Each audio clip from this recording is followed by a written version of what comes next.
Merry Christmas, viewers, and welcome to Eurogamer. Thank you so much for joining us here on Christmas Day. Merry Christmas! Merry Christmas indeed. I don't know why we're not at home with our families and are instead just hanging out in the Marshall College Chess Club. But Oh, that's where we are. That is exactly where we are. Yeah, it's in lovely 1937 Marshall College. We've chess. both time travelled and decided not to be with our families and instead to play chess against no one. Who needs families when you've got chess, hey? Yeah. But who needs chess when you've got video games? And the theme of today's video is a top 10, kind of, sort of, because we are going to be doing a top 10 in our own special Eurogamer video way. This isn't going to be like Eurogamer way. Yeah, this isn't going to be like the official Eurogamer top 10 games of the year or anything. This is the Team Eurogamer video top 10, which means that there's 9 games because we've each brought 3 to the table. Neither of us, none of us, nout of us know which game the others have brought along. What we're going to do is we're going to go through our games, our top 3 games, and then maybe throw in another one as well to make it 10. But then after we've told each other our favourite games, we're going to fight it out, not literally, metaphorically, to kind of try and rank the games, which is going to be very interesting because I could probably guarantee that we've played none of the games that each other has suggested. Yeah. Sorry, it's really got me that you said it's the top 10, which means it's the Eurogamer's top 9. It's just really got me.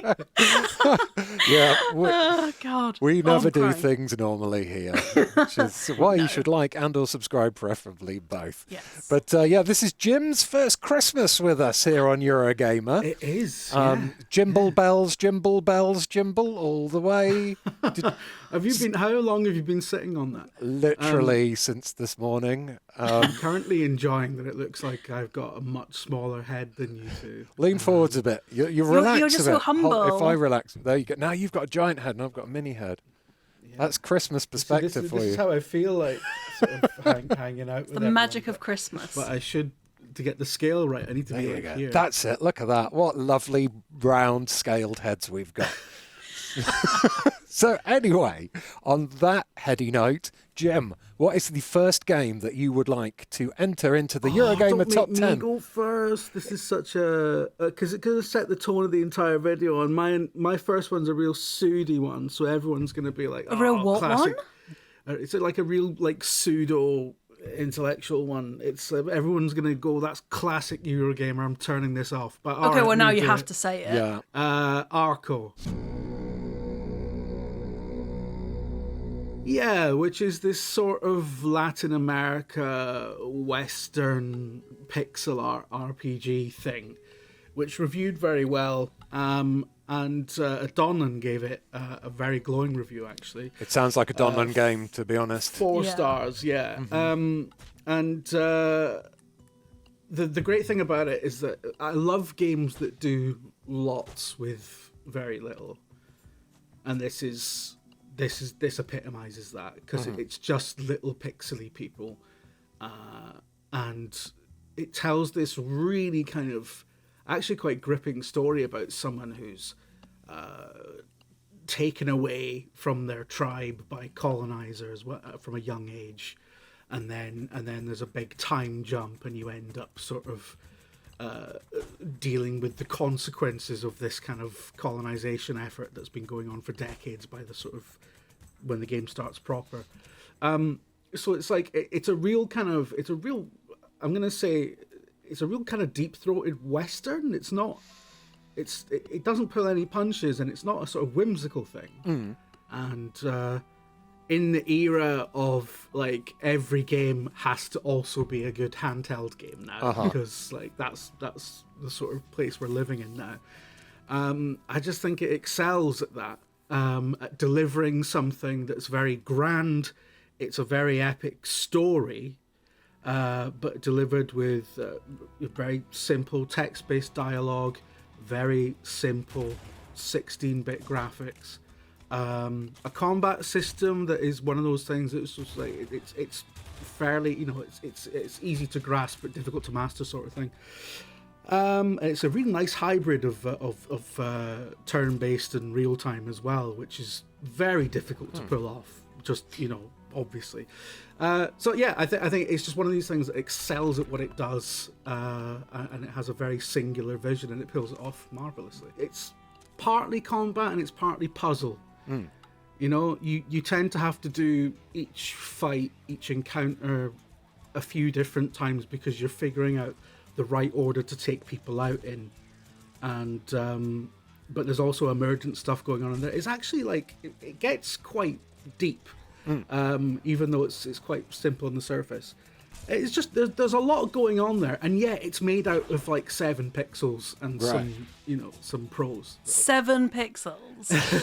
7 pixels. Might be exaggerating, but yeah. My first game is Fields of Mistria.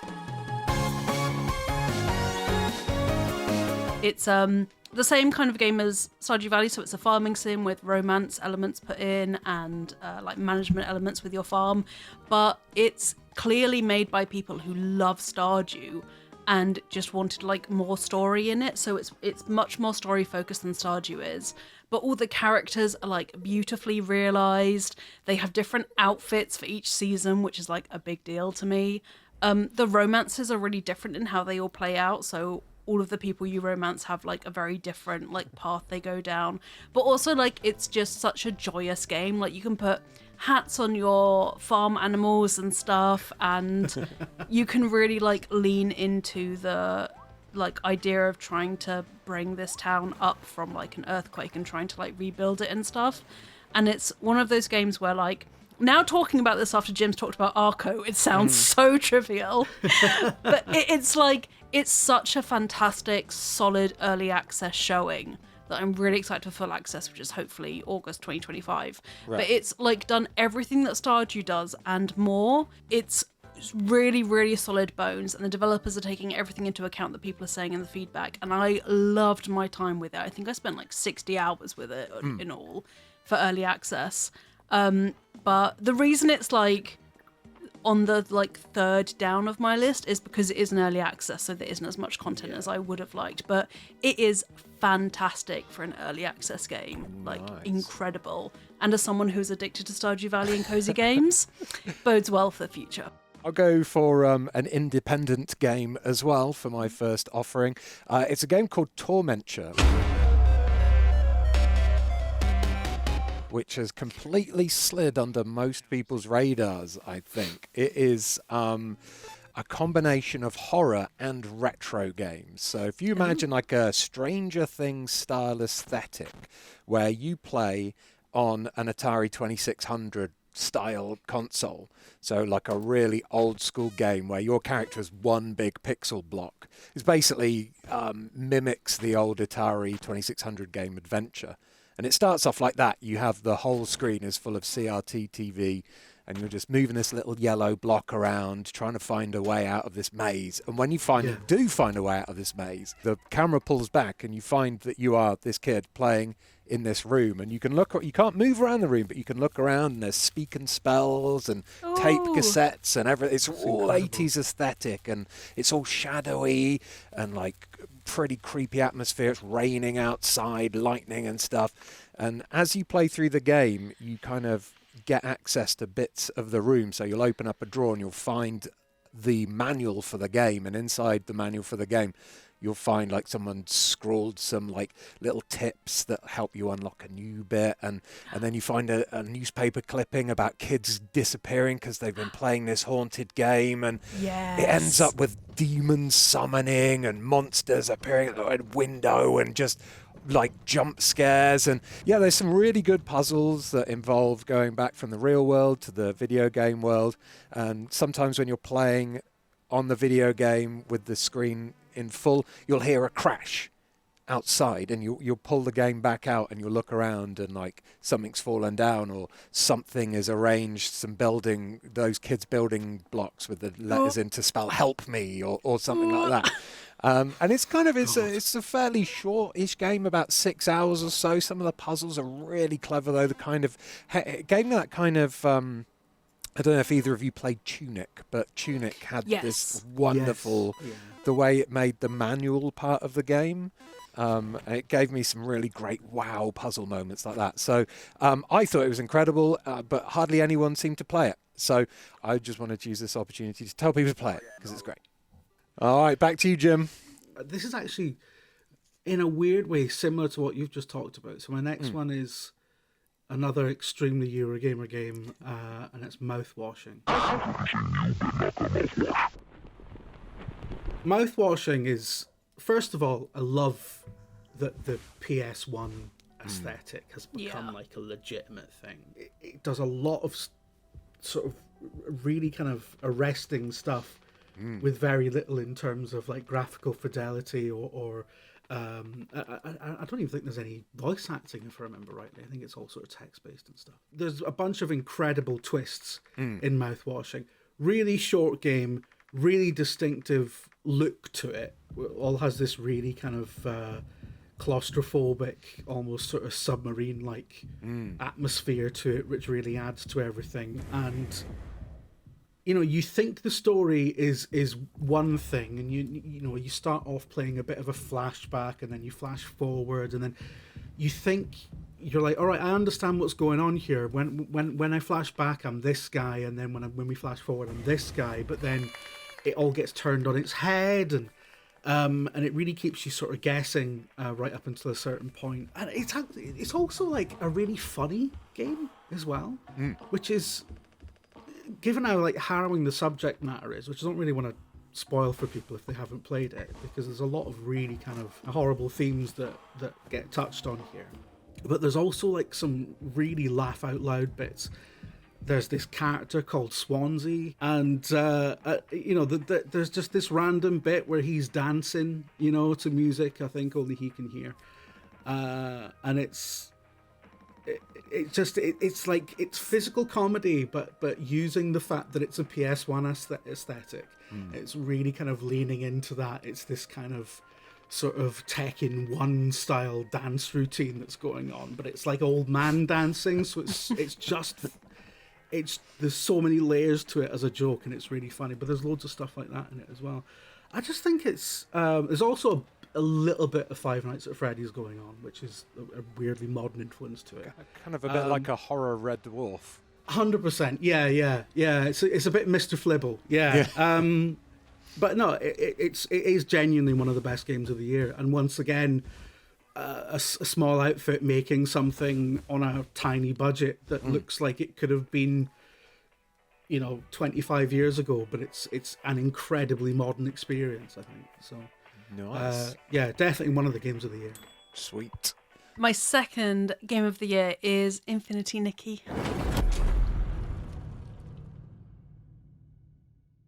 Infinity Nikki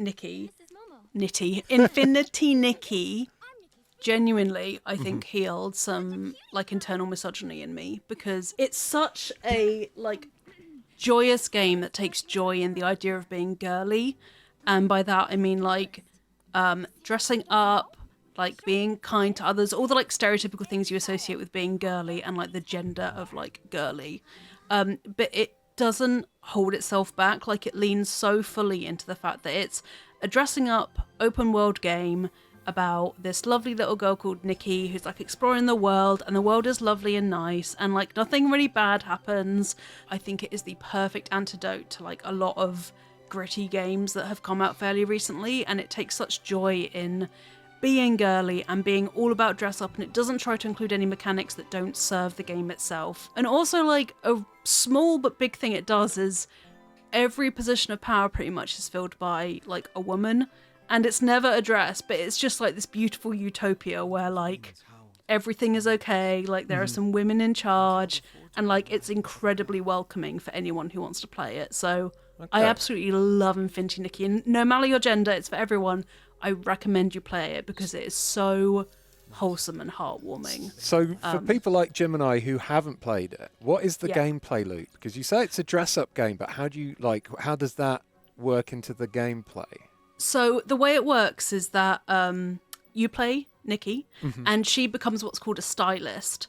And in order to progress as a stylist and open more areas of the world and progress the story, you have to become better and better and better at being a stylist, which means you take part in things called fashion battles. Okay. Which mean Awesome. that you get, exactly, you get given a theme like cool or sweet or retro, and you then have to create an outfit that epitomizes that theme, and you get scored based on like, you know, this how retro your outfit is, and you go up against someone who's challenging you and you have to beat them to get like a good score, and then you progress the story. So that's how the dress up element works, and the way you get clothes is like you need to do quests for a certain amount of people who will like give you a certain style. You need to go and find fresh kind of like fabrics off of adorable animals. You need to investigate what's up with like the whole weirdness around wishes, which is like the game's magic system. But that's how dress up works its way into it. Is it's a way for you to meet more powerful people and progress the game story along. And it's free, by the way. It's completely free. It's on Android, iOS, PC, and PS5. I don't know if it's on Xbox yet, but it's so delightful. I challenge you not to be charmed by it. And I love it. I think it's a fantastic game to come out in the year of our Lord 2024. Well, yes, we yeah. need some positivity in this Yup. year Yeah. of shite. Yeah. So yeah, Infinity Nikki, heartily recommend for everyone. Excellent. Well, it'll come as no surprise to anyone that or at least one of my choices this year is a VR game, and I'm going to have to go for Batman Arkham Shadow. Batman Arkham Shadow is a faithful entry into the Arkham series set between Arkham Oranges and Asylum, filling in a few gaps here and there. And it is basically like, in my opinion, it is like Batman meets Chronicles of Riddick, but you're there in the action, and you're looking through Batman's eyes, or his cowl at times. You know, you're doing everything that Batman can do on the flat screen game, including the rhythmical combat. But instead of watching it on a screen, you're actually there, and this game absolutely nails making you feel like Batman. The fighting, when you first saw it in the trailers, I think a lot of people were like, oh, this looks a little bit iffy. Is it going to work? Because basically what happens is you get rushed by a bunch of enemies, and in the flat screen game you press buttons and Batman dances to and fro the enemies, punches them all. Yeah, it's like a free flow combat dance almost. You know, how's that going to work in VR? What happens is when a character comes up to you, when an enemy comes up to you, you get like a kind of like indicator that's telling you whether to like punch straight, give them a left or a right hook or whatever. And if an enemy's coming up behind you, you get a bat sense flashing in the corner. So you just lift your arm up, and the action then switches to the next person. So you give them a couple of punches, you see a flash, you move your hand up, you're on to the next person. Awesome combat. You take people down with a finisher move, knee to the chest. Feels like you're absolutely punching these hoodlums in the head yourself. It's great. And then you also have the awesome kind of Arkham Asylum style miniature open world with Metroidvania elements. So parts of this game takes place in another prison. I think it's Blackgate Prison it's called. And parts of it are locked off until you get upgrades, and then you can go and explore other areas. And it was just one of the most immersive, absorbing, well-implemented games that I think a lot of people thought would fail due to the fact that it wasn't really Rocksteady doing it. It was camouflage. It was like, how do you take this really successful flat-screen formula and make it work in VR when it was perfect already? And then they just made it even more perfect. You've got all these hidden secrets and exploration, and then, of course, you've got these fantastic voice acting and motion capture stuff, along with really great graphics that make it feel like you actually are standing in front of someone who's talking to you. And I couldn't recommend it more. The only downside I see with it is it is a Quest 3 exclusive game. So, people on PlayStation VR 2, for instance, or PC VR can't play it. So it's locking a few people out. Apart from that, perfect VR game. Yeah, I remember when that came out. It was one of these rare VR games that actually comes along where you have a lot of people who aren't bothered about VR saying, "Oh God, this is actually making me want to get into it." Absolutely. I remember feeling like that. I think a few I people felt like that with obviously Half-Life Alyx and this. That's the only two ones. it definitely sold a few Quest 3s because it was bundled in with the unit. So. Yeah. Sick. Yeah. All right, Jim, it's your final one. Which one? Almost afraid to say it out loud, but it is Dragon's Dogma 2. When it came out, I was convinced that it was an all-timer and a Game of the Year contender, and I'm still convinced of that because, the thing I love about Dragon's Dogma 2 is that how long between the first game and this one? It's well over a decade, and between the two games, we've had the release of Skyrim, we've had the dominance of Souls-likes become a real thing. Souls-likes were already around when Dragon's Dogma came out, and it does take a few cues from those things. But since it came out, they have just exploded into their own kind of subgenre. And open world games have gone through like 2 or 3 renaissances in how, we've had Breath of the Wild, we've had, like I say, we've had Skyrim, we've had so many different ways of looking at the open world.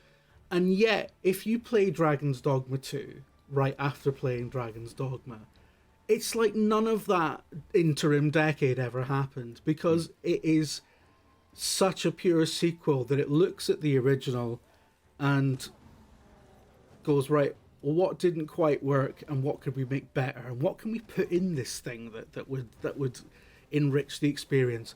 And that's the entire philosophy. It's not going, wouldn't Dragon's Dogma be great if it was a bit more like another thing, or shouldn't it be a bit more accessible, shouldn't it be a bit more Soulsy, or it's nothing like that. It is, what if Dragon's Dogma but more? and it also, it's kind of like a redux, because there's stuff in here that was planned for the original game but cut very early on in development, like that whole sort of cat-like kind of beast race that was in it, this entire other capital, this other realm that was meant to be explorable. That's all in there, but I think that comes from the original kind of design document of the first game, and it's something that they had to cut. So it's not only is it something that expands and enriches on the ideas of the original, but it also it's the original vision sort of coming to fruition finally. And I feel like it's a real labor of love. It's obviously not something that if they wanted to turn it into an annual money spinner, they absolutely could have done. I think the original game was popular enough that it could have kicked off a big kind of multi-game franchise.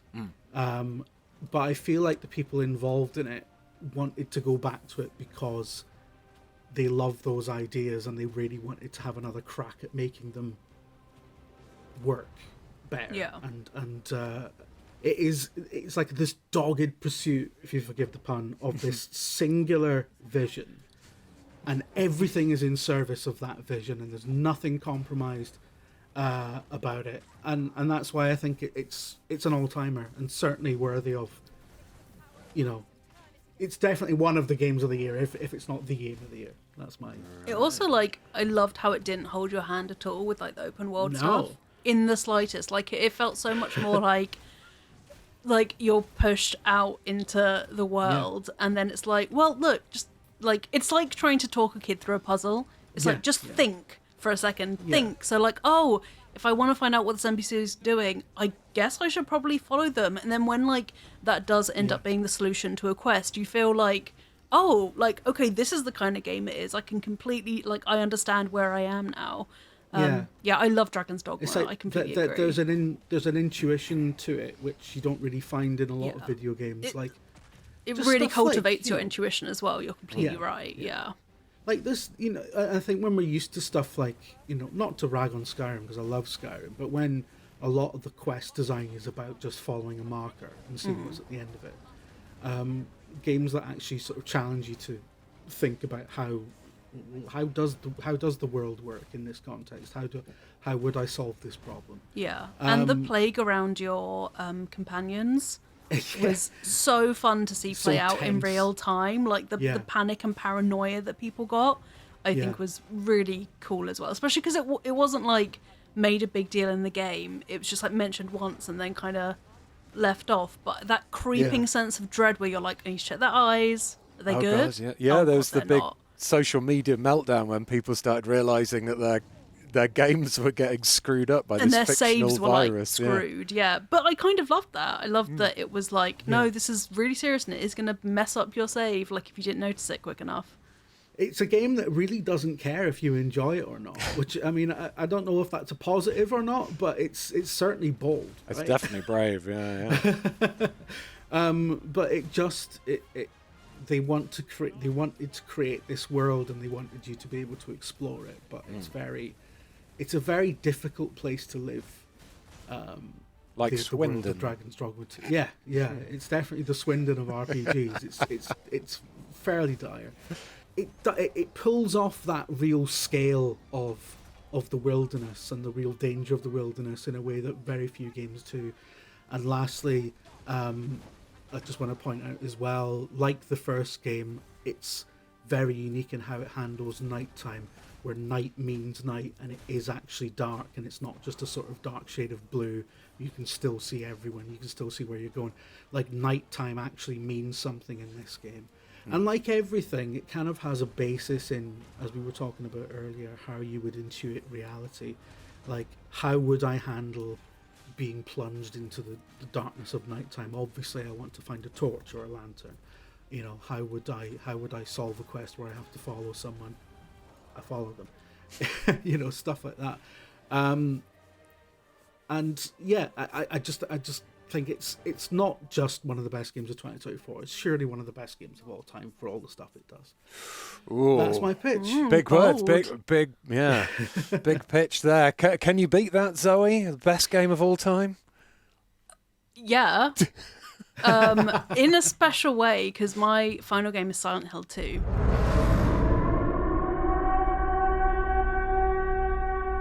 That game was incredible. When it came out, I feel like there was this like feeling of like, oh shit, this is really good. Like Bloober have done an amazing job with this. And as someone who is terrified of horror but loves the themes that horror explores, I think Silent Hill 2 did an incredible job with like not so much as modernizing the story, but like putting it in a new outfit and then pulling it out for people now. So like in particular, the stuff with Angela, who has issues that would get us demonetized on YouTube, but her story with her father and her family, I think was reworked in a really sympathetic and smart way, whereas the original was quite like, I don't want to shit on the original because the original is incredible, but like the way that very traumatic event was like Silent Hillified in the original was a bit like, yeah, I guess, but the way that it was done in the remake was so brilliantly like way more in line with what we know about trauma and in particular family trauma. Content warning, if you look it up, just beware. But the game itself is fantastic. They added depth to the very location of Silent Hill. I've done videos about like what Silent Hill was like before it went to and like Pyramid Head. They've added details to it that doesn't feel like they're going kind of out of canon, just like fleshing it out more.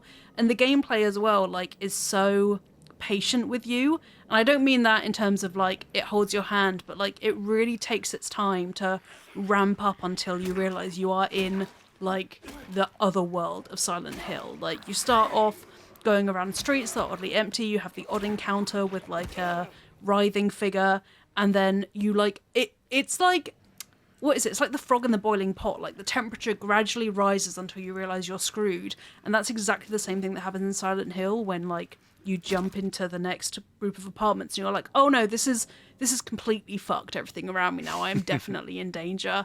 And the way especially that it kind of like reimagined Maria, I really loved. Like she was made so like funny and like sassy, but also like it made her a lot more like as a character, it made me buy into her a lot more. She seemed less like a like a vehicle for like the man's like realization, and more like she could feasibly, although I know she technically was, she could feasibly be like her own woman, and she very much kind of epitomized that in the way that she was presented and acted. And the game itself is just fantastic, brilliant. Loved. The only thing I didn't love is the labyrinth, and that's because I got really impatient with it. But everything else, the themes it explored and the way that it explored James's psyche throughout it, and like made more like on the nose points about, it's Eddie, right, who gets bullied?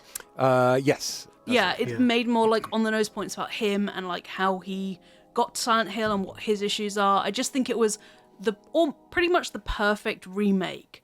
And I really hope they do some other Silent Hill games as well. But I loved Silent Hill 2. I was scared to go to sleep with the lights off for a long time after finishing it. Yeah. But I loved it. I think it was the perfect blend of like trauma / psychology and horror. So yeah, loved you're it. right. That game is an absolute triumph, and especially Yeah. coming off the back of all the negativity pre-release, where everyone was like, "It's going to fail, look shit," like, and for it to come out and be like, as you say, one of, if not the game of the year. Like really well done on Team Bloober's part. Yeah, for Absolutely. sure. Okay, Ian. Off Well, you go. I have also got a AAA style game for my last one. This was a bit of a, I was a little bit like, ooh, which one should I do? Because loved Astrobot, massive fan of Helldivers 2 as well. But in the end, I decided to go for a little bit more nostalgia, and I've picked Indiana Jones and the Great Circle. Indiana Jones and the Great Circle is the official fourth Indiana Jones film for me. There wasn't ever a fourth or fifth. No, Indiana there's only Jones been film. three. There's only been three. Yeah, So this come is on. the fourth official Indiana Jones film. And it's great. It absolutely nails, in my opinion, what it means to be Indiana Jones. It kicks off with a prologue that plays through the beginning portion, the opening prologue section of Raiders of the Lost Ark. So the trek through the Peruvian jungle with Alfred Molina, aka Doc Ock, aka Satipo, and that section is great because not only does it, it makes you, you're there, you're like, okay, this is Indiana Jones, Raiders of the Lost Ark, but it also helps you kind of accept Troy Baker as Indiana Jones's voice as well. He does an incredibly good job.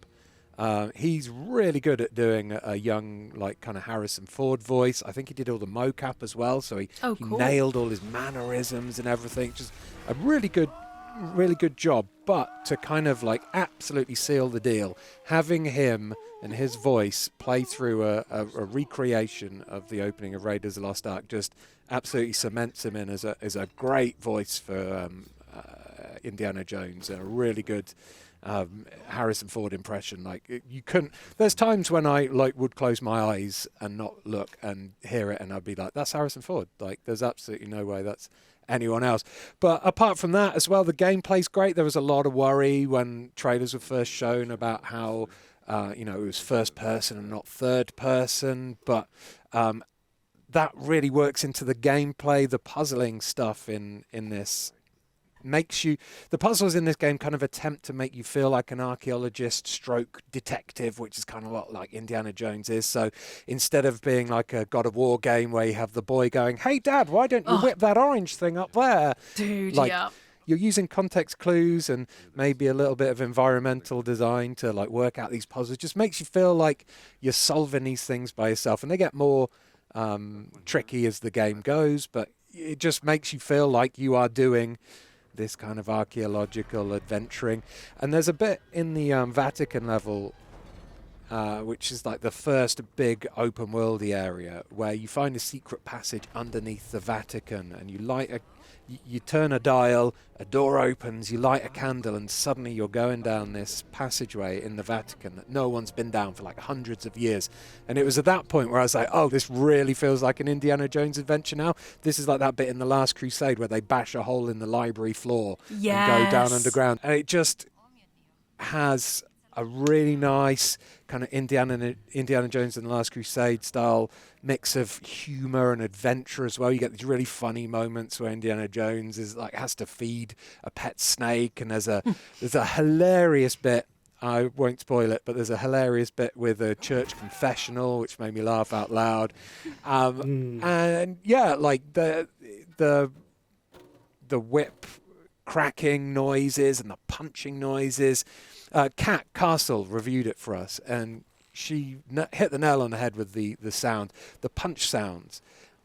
This game's made by Machine Games, right? Who did the Wolfenstein games, which have these massive, beefy shotguns, like real meaty weapons. And they've kind of, even though Indiana Jones he can fire guns, but he's not really supposed to. The melee combat with the sounds that are kind of lifted from the movies, those massive thwacks, and the way that you get all these weight behind the punches.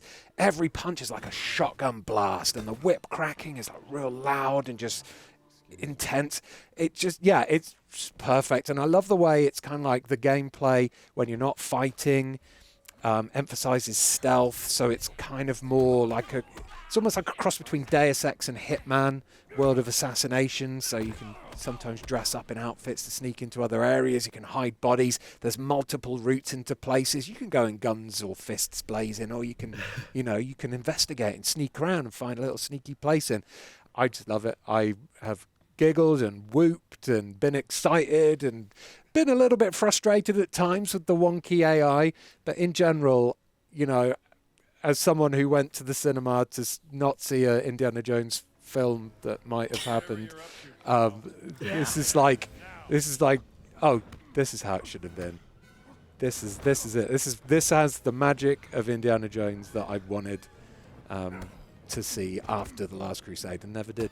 So there. I can hear the joy in your voice when you're talking about it, which sells it to me alone, honestly. But yeah. So those were 9 games, and now we have to put them into some kind of order, I guess. Oh God. Okay. Have any of us played a game? All 3 of us played any of these games. I've played Dragon's Dogma 2. All 3 of us have played Dragon's Dogma 2. All 3 of us have played Indie, I think, right? No, I haven't played Indie. Oh, you haven't played Indie? Okay. Have we all played Silent Hill? I have. No, I haven't. We're not making this easy for ourselves, are we? No. Have we all played Infinity Nikki? And why haven't we? No. Wait, well, I kind of think... So one of the worst things about Indiana Jones is the fact that there are lovely cats in it, but you can't pet them. But one of the things you can do in Fields of Mistria is put hats on cats, perhaps. Yes. So, in a way... But Fields of Mistria is early access, so I would argue for that being on the more If we put Fields of side. Mistria above Indiana Jones, we'll get crucified. No. I think Fields of Mistria should be 10 because it's early access and the content is not there. Like, it's not a full game, so... Okay. Yeah. Okay. I wonder if there's some way we can, like, do a ranking voting system and then add up all our votes and see where everything came. Not easily. Okay, right. I'll say I'll put Tormenture as 9. Okay, Just because it might not appeal to everyone. It'll appeal to people who like Atari games and Stranger Things. But it still may have a bit of a limited audience. Okay. So I'll put that there because I reckon Arco has the Donlan prestige on it, so it should probably be a little bit higher. Yeah. What do you reckon, Jim? Would you put Arco higher than any of your other picks? I'm thinking about it, and do you know what? I think I would put Arco higher than Mouthwashing. Okay. I think that's only because Mouthwashing is like really, really short. Right. So Mouthwashing is more of a, and it's not necessarily detrimental to it, but you got to find reasons for these things, right? Mouthwashing is not a very long game. Okay. It's a very sort of one and done. It's like a piece of theater, right? Yeah. So I think it's a great one shot experience, but I think Arco, it has a lot of replayability value. Okay. So if it's a lot deeper, a lot richer in its themes and stuff. So I think if we put Mouthwashing at 8, Yeah. yeah, then I think Infinity Nikki should be 7. Okay, really? Infinite. Okay. I know it's really, really good, but Mm-hmm. although I guess maybe I would pull it up against like Batman, I think. I'd love to see Infinity Nikki and Batman fight. Yeah. Well, if it's a question of costumes, then I it mean, will be difficult for Nikki because Batman has a really good wardrobe. Loves his costumes. Yeah. He's always dressing up as Batman, especially in Arkham Shadow. Really, we've got to kind of fight out here: Infinity Nikki, Batman, and Arco. So Yeah. And then we have the three big ones to do the yeah. final thing. Okay. So Well, yeah. I think Infinity Nikki is not as good as Arco, because Right. Arco sounds a lot more important, but I do think it's a bit better than Batman Arkham. You think okay? You think okay? So that means Yeah. Which would mean Batman went at 8, Infinity Nikki went at 7. and then Arco went No, above both?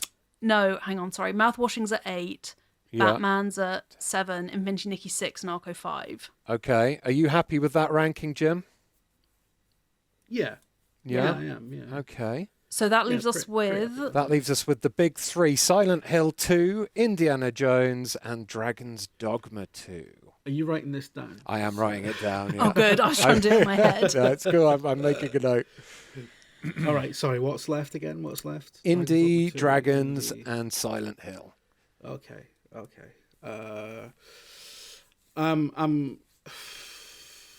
I can't make a solid. I haven't played Silent Hill 2. I cannot make a solid argument that Dragon's Dogma 2 is better than Indie, because I don't think it is. Well, here's the thing, Jim. With Indie, I love Indiana Jones, and I wasn't a massive fan. I liked Dragon's Dogma 2. I wasn't a huge fan of it. But Indiana Jones does let me down on a couple of things. Can't pet the cats. And 2, this is something that you said, and now I can't get it out of my head. The camera. Could please explain to the viewers why you ruined Indiana Jones for me? Right. Okay. So How Jim ruined Christmas. should we tag this as spoilers? It is like literally one of the first things you have to do. I Right, don't okay. think it's a spoiler, but So, Indiana Jones, that game does not understand how film cameras work, right? So, one of the first missions, you have to find evidence of these inscriptions all around the VAC, and then there's like 5 or 6 kind of spots where they've shown up, and you have to study them with a character, Father Antonio, who I think he's played by your man who played Veronica Mars's dad. Can't remember his name. oh, I He's didn't recognise great actor. He's a brilliant character, actually. But anyway, he can't leave the library. You got to go and get evidence of this stuff and bring it back, right? So, and they had this whole conversation about, oh, how do I do this? Well, find a camera. Oh, so and so's got a camera down in Lost and Found, but he'll only sell it to you for 300 quid because he's a bit of a prick. It's this whole really bizarre kind of side quest. Anyway, so you buy this camera and then you go around taking photos, and the photos just then magically appear in your inventory, and it's like, Where's the film? this is 1937. Like, there's no Instamatic cameras. It's not digital, obviously. So, like, this is just bullshit. So allegedly, the first Instamatic camera that printed out their own photos, 1948. This game is set in 1937. Yeah. So, Indiana Jones isn't known for sticking, to real life stuff. It has like spiritual things and magic and whatnot. Yeah. But yeah. a time traveling camera, I don't know. So maybe it You also did mention that it had issues with AI briefly. It does have some very silly AI moments. Yeah. But then again, Dragon's Dogma's AI is a little bit sometimes. I'll be so real with both of you and all of you watching this. I am gonna go bare knuckles with anyone who says Silent Hill shouldn't be number 1. I really loved do think Silent Hill is I actually number really 1 on liked the list. Silent Hill 2. Yeah. The only thing that I think could threaten it from being the top here is that Jim hasn't played it. Well, that sounds like Jim's fault. It does a little bit, doesn't it? I'm joking. No, I don't know. I'm finding it very difficult to accept that a remake should be the game of the year 2020. But it's not just a remake. It's like it's an expansion of the Silent Hill 2 we know, and also Silent Hill 2.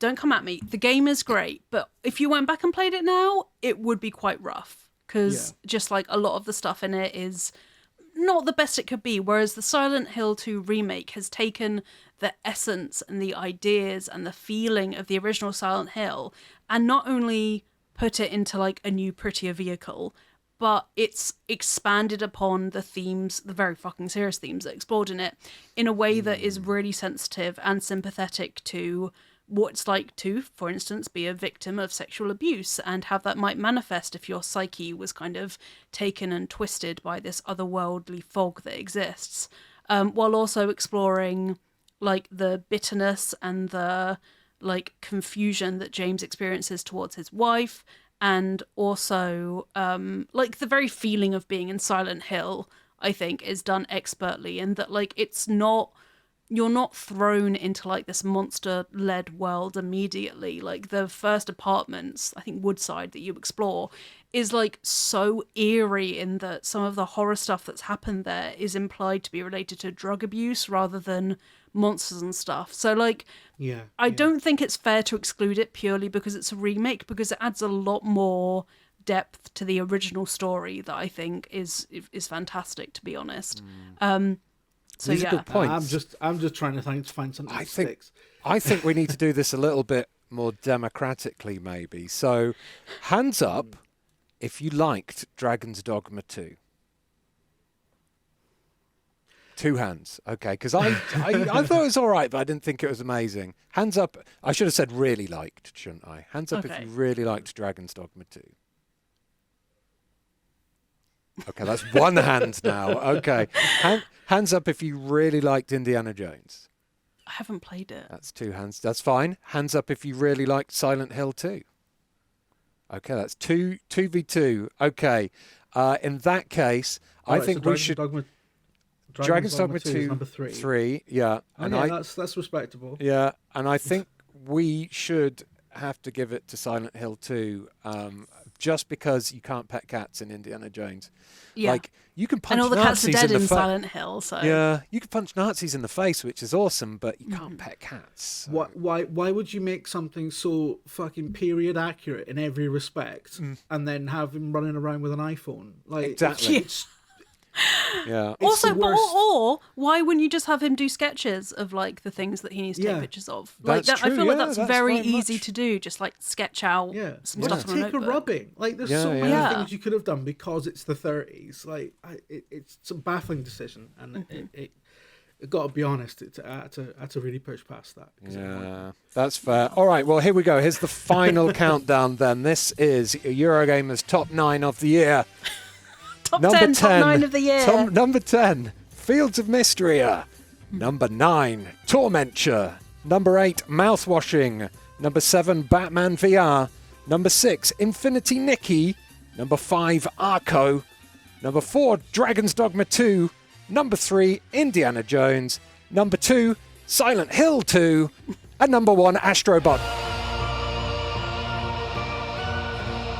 Thank you very much, everybody, for watching this video. No arguments there, that's it. And or subscribe, preferably both, to us here on Eurogamer. It's been a little bit of a weird year in 2024. 2025 will be getting back up to speed. So don't forget to like and or subscribe, preferably both. Come back and see us in 2025. It's going to be awesome. Have a great Christmas, everyone. Bye. Bye.